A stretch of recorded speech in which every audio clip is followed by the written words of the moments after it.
안녕하세요. 시민됐습니다. 오늘은 말이죠. 어제 후속 보도가 몇 가지 있어서 그걸 소개를 좀 해드리려고 합니다. 이건 이제 트위터 배경사진인데 보시다시피 지금 문재인 대통령 마음이 아마 이럴 겁니다. 외딴 길에 서 있는 뭐 벼랑이라고까지는 하지 않겠습니다. 좀 외롭겠죠.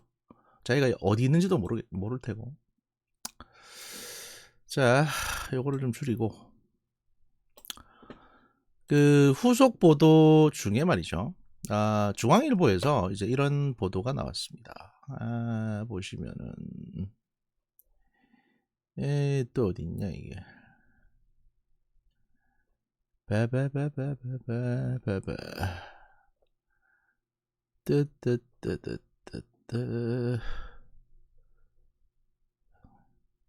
그래?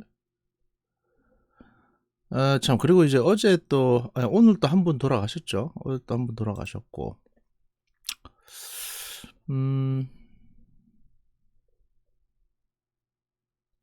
여기 있네요. 네. 이 기사 보시죠. 자, 조선일보에서 이제 오늘 12시에 이런 보도가 나왔습니다. 참모들도 말렸다. 문의 분노의 글. 여당에서도 정무 감각이 떨어진다. 이렇게 표현을 했다는 거죠. 사실 글자 쓰인 것만 보고 조선에서 나왔으니까 그럼 이게 맞는 말이겠네 이렇게 생각하실지 모르겠는데 과연 그럴까요? 자, 내용을 한번 보시겠습니다. 문재인 대통령은 12일 경남 양산 사저 논란에 좀스럽고 민망한 일이라며 이례적으로 직접 해명에 나섰다. 선거 시기라 이해하지만 그 정도 하시지요라며 감정 섞인 불만을 내비치기도 했다. 이를 두고 더불어민주당 내에서는 대통령의 분노가 폭발한 것 같다면서도 정도가 심한 것 아니냐는 의견이 고개를 들고 있다. 표현이 좀 과하다는 거죠. LH 직원 투기 사태로 국민적 공분이 큰 상황에서 대통령이 개인 의혹에 대해 감정적인 발언을 하는 것이 되려 선거에 악영향을 끼칠 수 있다는 것이다. 왜냐하면 지금 LH 때문에 한창 시끄러운데 대통령 사저 의혹은 오늘 일도 아닌데 그런 겁니다. 민주당의 한 중진 의원은 조선일보하고 전화통화를 해서 뭐라고 했냐면 가뜩이나 정부의 LH 사태에 대한 여론이 부정적이고 민심이 떠나고 있는 상황에서 대통령 본인 의혹에 대한 감정적 호소를 하는 것은 민심에 불을 지르는 것 아니겠냐.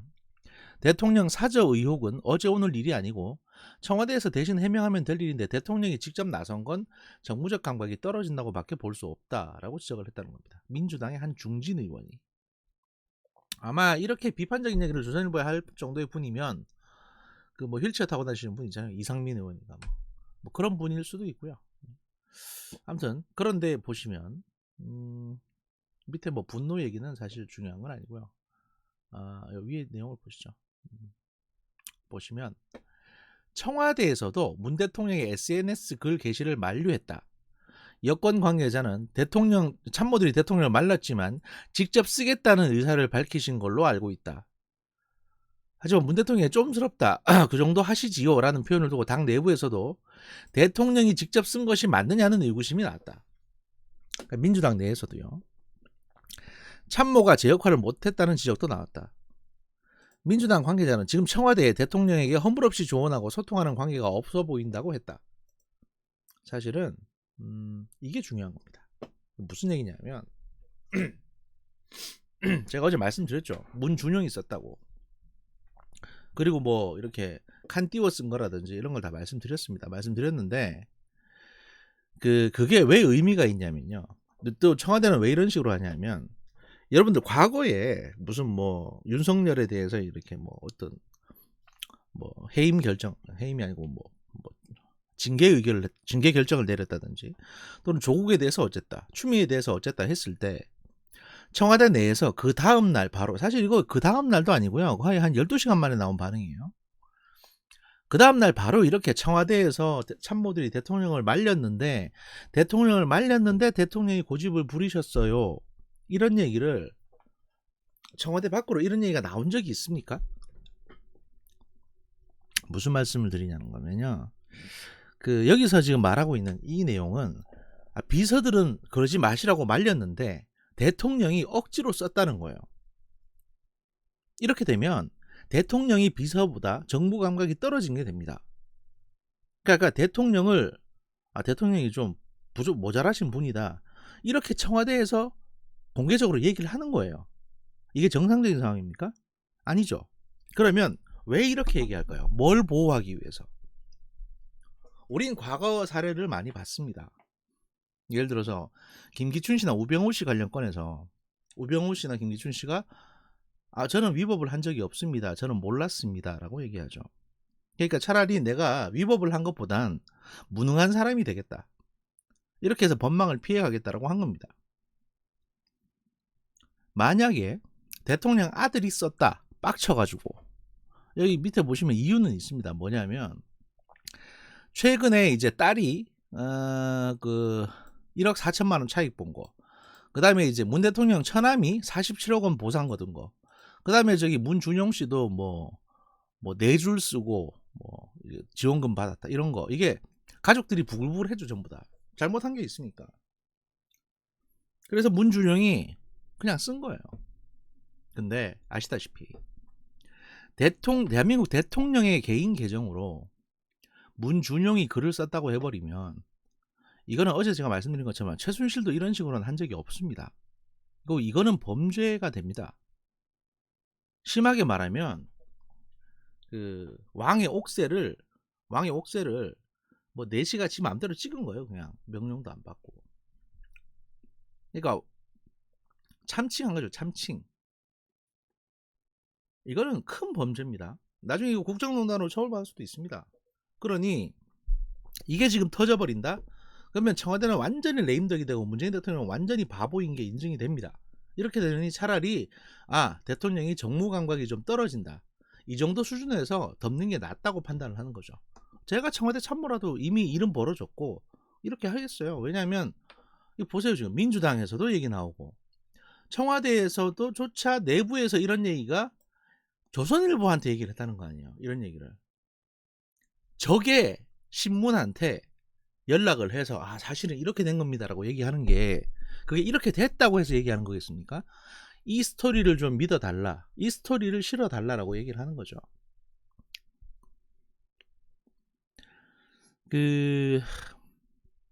사실 말입니다.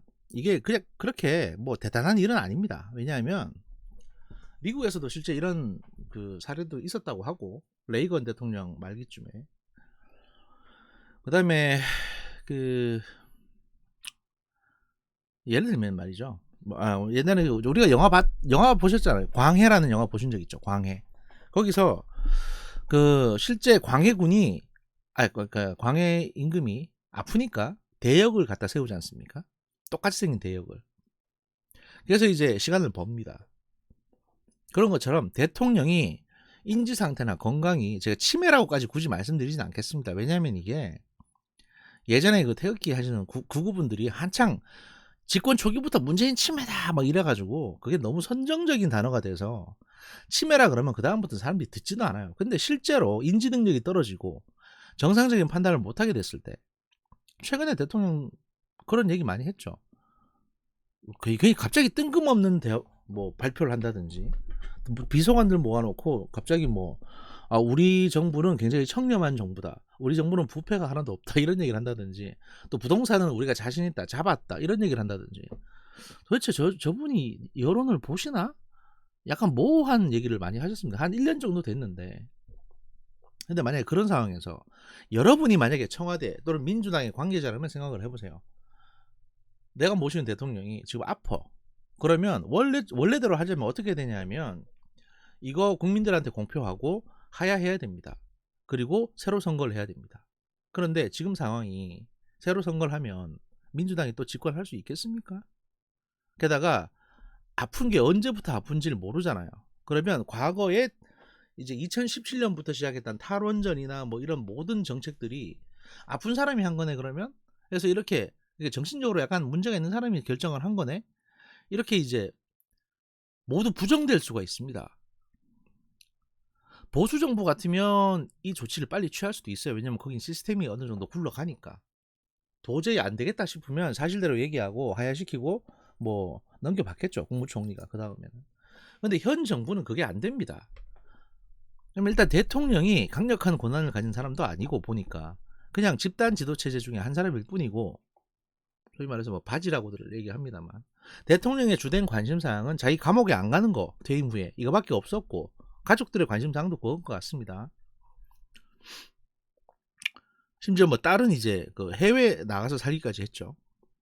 그리고 그 밑에 민주당의 중진들을 쭉 보시면 하나같이 지금 당장 여당인 지위를 내려놓고 싶지 않아 하는 인간들 뿐이에요. 그러면 야, 어떻게든 임기만 채워보자. 어떻게든 자기 대선 후보 나오면 어떻게든 해결되겠지. 극소수만 알고 이렇게 판단했을 가능성도 있습니다. 그래서 제가 이런 좀 약간은 좀 비극적이고 비참하지만 이런 의문을 제기하는 겁니다. 지금 과연 정상적으로 인지하고 계시는 게 맞는지. 하여튼 그렇고요. 또 한 가지는 최근에 아주 웃긴 일이 하나 있었는데 보시죠. 2021년 3월 6일에 문재인 대통령이 이제 코로나 백신 접종을 곧 해야 되는데 뭐 아스트라제네카를 맞겠다. 국민들의 불안이 너무 심해지면 이런 말씀하셨었죠. 3월 6일에 이제 방역 당국에서 문재인 대통령 필수 공무 출국 시에 우선 접종 절차를 따를 거다라고 얘기를 했습니다. 이게 뭐냐면 지금 최근에 해외에서 무슨 중요한 회의가 하나 있습니다. 그래서 거기 참석을 해야 됩니다. G20인지 뭔지 모르겠는데 하여튼 회의가 있어요. 거기 나가야 되기 때문에 공무상 출국하는 공무원들은 일단 접종을 하고 나가야 되거든요. 그래서 필수 공무 출국 시에 우선 접종 절차를 따를 것이다. 그럼 여기 이 뉴스만 보면 아 그런가 보다 할 수 있습니다. 뭐 대통령이 아스트라제네카 맞겠다고 했으니까 뭐 그거 맞으시겠네라고 생각할 수 있는데 이 다음 기사 보시죠. 3월 12일에 어제 나온 기사입니다. 국제선 승무원과 공무 출국자, 공무상으로 출국하는 공무원들은 화이자 백신을 접종하겠다. 이 말은 결국 문재인 대통령은 화이자 백신을 맞으신다는 겁니다. 부작용도 적고 안전한. 솔직히 제가 이거 가지고 욕하고 싶진 않아요.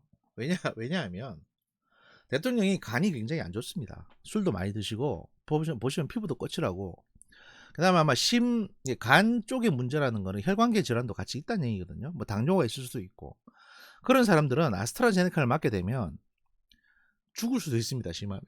그러니까 그 국가 안보 차원에서 국가 원수의 보호 차원에서 뭐 화이자 백신 접종할 수도 있어요. 그런데 뭐 그건 오케이 그건 그럴 수 있는데 예를 들어서 이게 뭐 문재인 대통령뿐만이 아니고 뭐 이명박 대통령이나 박근혜 대통령이었을 때 만약에 이런 사태가 발생했어도 똑같이 그거는 이렇게 되는 겁니다. 게다가 그 사실은 전 국민들한테 백신을 접종하기 이전에 그 국가 원수는 접종을 하는 게 맞아요. 보안 차원에서라도 우리나라에 안 들어왔어도 어떻게든 구할 수는 있거든요. 제가 보기에는 아마 트럼프 대통령이 감염됐을 때 그 직후에 한국도 어떻게든 이 백신을 구해가지고 또 약 같은 걸 좀 구해가지고 대통령에게 이제 투여했을 가능성이 높습니다. 원래 국가 원수 보호 차원에서는 그렇게 들어갑니다. 당연한 거예요. 근데 제가 그걸 비난하는 게 아닙니다.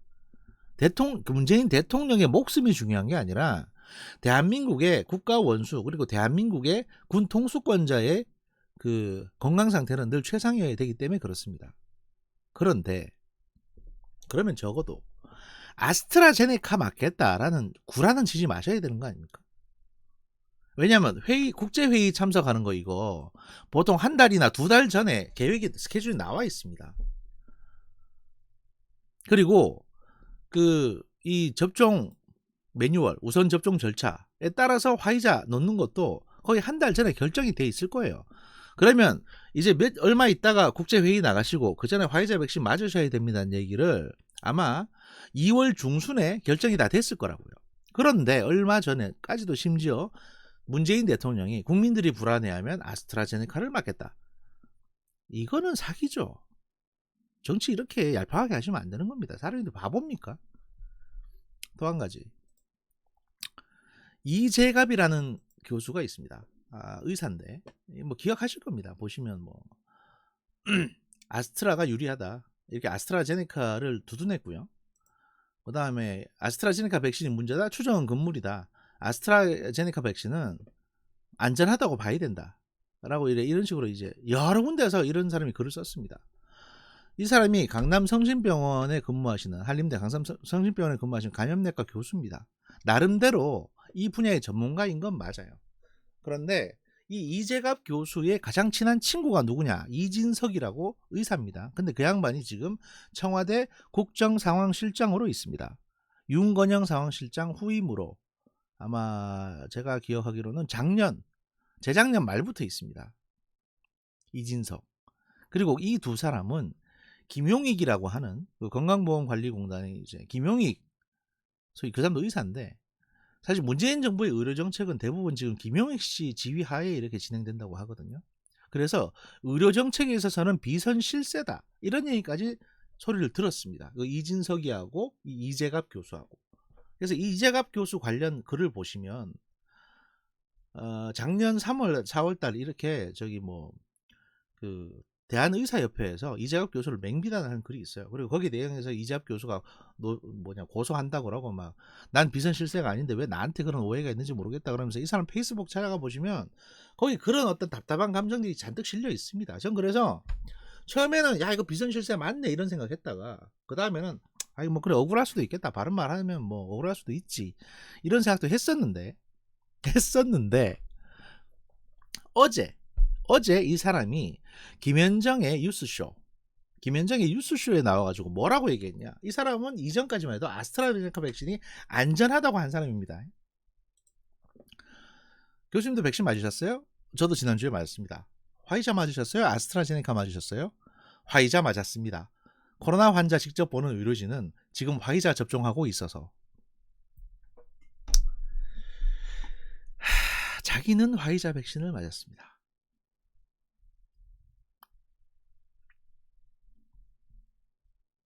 문재인 대통령도 아스트라제네카 맞겠다고 하고 화이자 맞으셨고 맞으셨는지 맞으실 건지 뭐 하여튼 그렇고 이재갑 씨도 아스트라제네카 안전하다고 1년 내내 지랄 떨어놓고선 이제 와서 화이자 맞으셨습니다. 코로나 환자 직접 보는 의료진은 지금 화이자를 접종하고 있다는 게 말이 되나요? 지금 아스트라제네카 백신 맞고 있는 분들 대부분 의료진 분들이십니다. 본인이 그렇게 안전하다고 했으면 아스트라제네카 맞으셔야죠. 근데 왜 화이자를 맞으시죠? 왜 국민들을 속이시죠? 여야를 떠나 진보 보수를 떠나서 이렇게 사기치는 사람들은 우리 사회에서 더 이상 발언권을 가졌어도 양지로 나와서도 안 됩니다.